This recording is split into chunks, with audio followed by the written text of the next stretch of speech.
बड़ा गेम है। इसका नाम है कोड़ा, और कोड़ा इस पिच को कहता है। जो लोग इंग्लिश में या जिस जबान में इसको पिच कहता है, हम लोग इसको कोड़ा कहता है।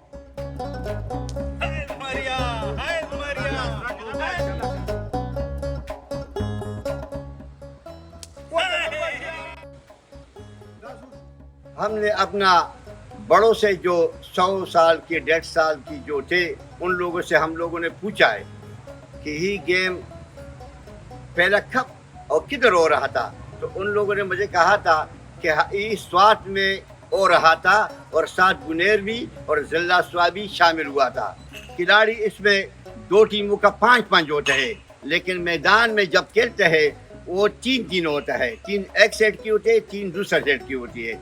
हर खिलाड़ी के पास 2 गोलियां होते हैं, जिसका नाम है मर्दकी। गोल गोल को जो पत्थर से बना हुआ है, इसमें वो इस्तेमाल होता है। जो आदमी पिच हासिल किया हुआ है, एक उसका पिच की पैंट मिलता है, और दूसरा उसकी पैंट लगने से, जब वो गोली से दूसरा गोली लग जाए, जो मर्दकी नाम रखा गया है, एक मर्दकी से दूसरा मर्दकी लग जाए, उसका एक पैंट होता है। दूसरा पैंट वो जो कोड़ा जो है, इसके पिच का हासिल होने में एक पैंट इसको मिलता है, 2 पैंट इसमें मिल जाता है। ये गेम जो है ना, ज़्यादातर मेरे साथ कोशिश ये है कि ये मीडिया की तरफ से और हुकूमत कोशिश कर दे कि ये मीडिया को बार बार बुला के कि इस गेम को फैलाया जाए, तो तब हमारा गेम बढ़ता जाएगा।